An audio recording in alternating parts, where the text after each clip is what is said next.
Hi friends, നാത്തൂൻസ് അടുക്കളയിലേക്ക് എല്ലാവർക്കും സ്വാഗതം. ഇങ്ങനൊരു പഴയകാല റെസിപ്പിയുമായിട്ടാണ് എത്തിയിട്ടുള്ളത്. അപ്പോൾ എല്ലാവരും ഒന്ന് ട്രൈ ചെയ്ത് നോക്കണം. അരിയുണ്ടയാണ് ഉണ്ടാക്കാൻ പോകുന്നത് കേട്ടോ. അപ്പോൾ ഈ ചാനൽ ഇതുവരെ സബ്സ്ക്രൈബ് ചെയ്യാത്തവരുണ്ടെങ്കിൽ ഒന്ന് സബ്സ്ക്രൈബ് ചെയ്യണം. അപ്പോൾ ഇതിന് വേണ്ട അരിയുണ്ടയ്ക്ക് വേണ്ട ഇൻഗ്രീഡിയൻസ് ഒക്കെ എന്തൊക്കെയാണെന്ന് പരിചയപ്പെടാം. അപ്പോൾ നമുക്ക് അരിയുണ്ട ഉണ്ടാക്കാൻ ആവശ്യമായ സാധനങ്ങൾ എന്തൊക്കെയാണെന്ന് നോക്കാം. അപ്പോൾ 2 കപ്പ് അരി എടുത്തിട്ടുണ്ട് ഞാൻ. സാധാരണ നമ്മൾ അരി തന്നെയാണ് എടുത്തിട്ടുള്ളത്. അതുപോലെ തന്നെ ഒരു 7 അച്ച് ശർക്കര എടുത്തിട്ടുണ്ട്. ഒരു വലിയ തേങ്ങയാണ് കേട്ടോ, അത് ഫുള്ള് ചരുകിയുണ്ട്. പിന്നെ അല്പം സാധാരണ നമ്മൾ പച്ചവെള്ളം എടുത്തിട്ടുണ്ട്. അപ്പോൾ നമുക്ക് ആദ്യം വെള്ളം ഒഴിച്ചാണ്ട് ഇതൊന്ന് കുതിർത്തെടുക്കണം. അല്പം വെള്ളം ഒഴിച്ച് കണ്ട് ഒന്ന് കുതിർത്തെടുക്കണം. ഒരു 10 മിനിറ്റാണ് ഞാൻ കുതിർക്കാനെടുത്ത സമയം. ഇത് നമുക്ക് നല്ലോണം ചട്ടിയിലിട്ട് വറുത്തെടുക്കാം. ഞാനിപ്പോൾ ഒരു മണ്ണിൻ്റെ ചട്ടിയിലാണ് കേട്ടോ വറുത്തെടുക്കണം. പത്തിരിയൊക്കെ ചൂടണം, ഓട്ടടയൊക്കെ ചൂടണം, അതുപോലത്തെ ഒരു ചട്ടിയിലാണ് ഇത് വറുത്തെടുക്കുന്നത്. ഇനി അതില്ലാത്തവരാണെങ്കിൽ സാധാരണ നമ്മളെ ചെമ്പട്ടിയിലോ അങ്ങനെ എന്തെങ്കിലുമൊക്കെ ഒരു പാത്രത്തിൽ നമുക്ക് വറുത്തെടുക്കാം. അതുപോലെ ആ സമയം കൊണ്ട് തന്നെ നമുക്കിത് ഈ അച്ചൊന്ന് ചിരകിയെടുക്കുകയും വേണം. അപ്പോൾ ഞാൻ അല്പം ഇട്ടിട്ട് വേണം കേട്ടോ വറുത്തെടുക്കാൻ. അല്ലെങ്കിൽ പെട്ടെന്ന് അടിയിലുള്ളത് നല്ലോണം കരിഞ്ഞ് ചെയ്യും, മുകളിലുള്ളത് ആയിട്ടുണ്ടാവില്ല. അപ്പോൾ നമുക്ക് കുറച്ച് ഇട്ടിട്ട് ഇതുപോലെ ഒന്ന് വറുത്തെടുക്കാം. ഇളക്കിക്കൊണ്ട് നിൽക്കണം, അല്ലെങ്കിൽ അടുക്ക് നിൽക്കും അടിയിൽ.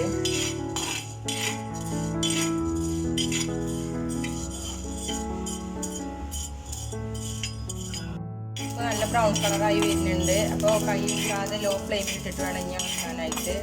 നല്ലോണം മൊരിഞ്ഞ് കിട്ടണം. നല്ലോണം ഇളക്കിക്കൊണ്ട്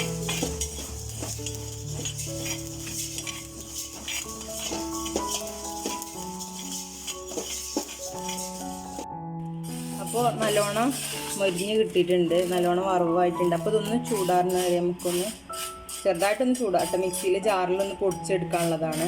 അപ്പോൾ ചെറുതായിട്ടൊന്ന് ചൂടാറാൻ വെക്കാം. ആ സമയം കൊണ്ട് നമുക്ക് അടുത്തത് ഇതേപോലെ ഒന്ന് മുറിച്ചെടുക്കാം. ആ സമയം കൊണ്ട് നമുക്ക് ശർക്കര നല്ലോണം ഒന്ന് ചിരകിയെടുക്കാം. അപ്പോൾ ഇതുപോലത്തെ ഒരു ജിമ്മിലാണ് ചിരകുന്നത്. അപ്പോൾ നമുക്ക് ഇതുപോലെ വെക്കാനെല്ലാവരും നൈസായിട്ട് കിട്ടും. ഇതില്ലാത്തവരാണെങ്കിൽ നമ്മൾ കത്തിയും കൊണ്ട് ചെയ്താലും മതി. അപ്പോൾ എളുപ്പത്തിന് വേണ്ടിയിട്ടാണ് ഞാൻ ചെയ്യുന്നത്.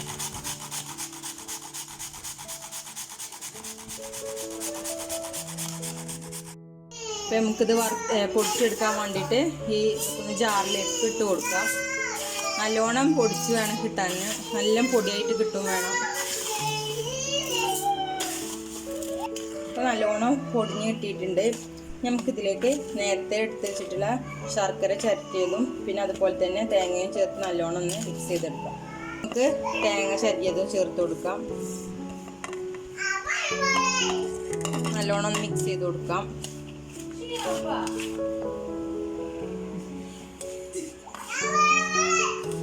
നല്ലോണം മിക്സ് ചെയ്ത് കൊടുത്തിട്ടുണ്ട്. നമുക്കിതിലേക്ക് നേരത്തെ ചേർക്കി വെച്ചിട്ടുള്ള ശർക്കരയും ചേർത്ത് കൊടുക്കാം.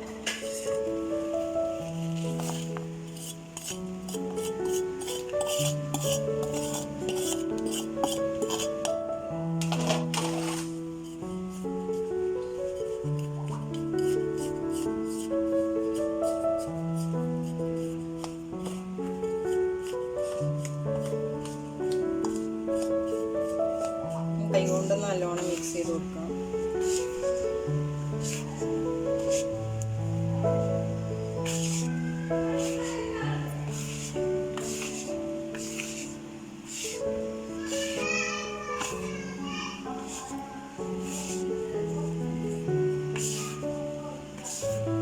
അപ്പം നമുക്ക് ഇതിലേക്ക് അല്പം ചൂടുവെള്ളം ഒഴിച്ചിട്ടൊന്ന് കുഴച്ചെടുക്കാം.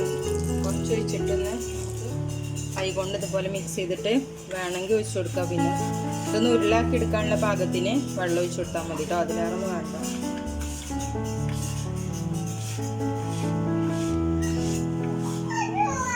അപ്പോൾ ഇതിലേക്ക് അല്പം കൂടി വെള്ളം വേണം. അപ്പോൾ അല്പം കൂടി വെള്ളം ഒഴിച്ചു കൊടുക്കുന്നുണ്ട്. അപ്പം നല്ലോണം ഉരുളാക്കാൻ പറ്റിയുള്ള രീതിയിലായി കിട്ടിയിട്ടുണ്ട്. അപ്പോൾ നമുക്കിതൊന്ന് ഇതേപോലത്തെ ചെറിയ ബോൾസ് ആക്കി എടുക്കാം.